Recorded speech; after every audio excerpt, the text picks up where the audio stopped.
This Did You Know goes out to Janet in Pensacola, Florida. Janet asked me, do I prefer to use salted or unsalted butter? Salted butter to me is a godsend. Sorry, I love it for so many different reasons. A, I could eat it with a spoon. I know it's bad, clogged arteries, I hear you. You don't have to tell me all that, but it's delicious. It's great to put on steaks. It's great to put on toast. It's great to put on any sauce, anything you're sauteing. It just adds that nice little kick, that creamy, salty kick that you know we all love, right? That's why I love salted butter. Butter is made up of milk, fat, cream. It's processed, it's churned, and that's how you get butter. Unsalted butter is butter in its purest form. There's no additives. Salted butter obviously has salt in it. What's the difference? When do I use one over the other? Usually baking. I'm not a good baker. I'll be the first one to tell you.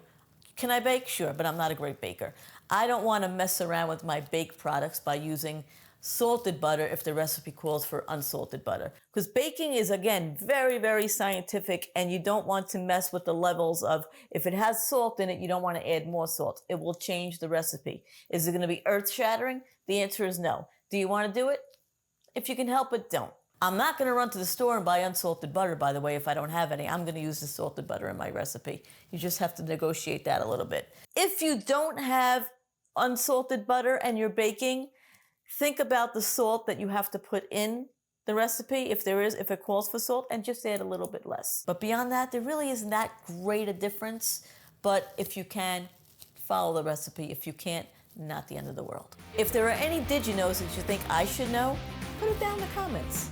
Beyond that, like, subscribe, and keep watching because I'm having so much fun and I hope you guys are too.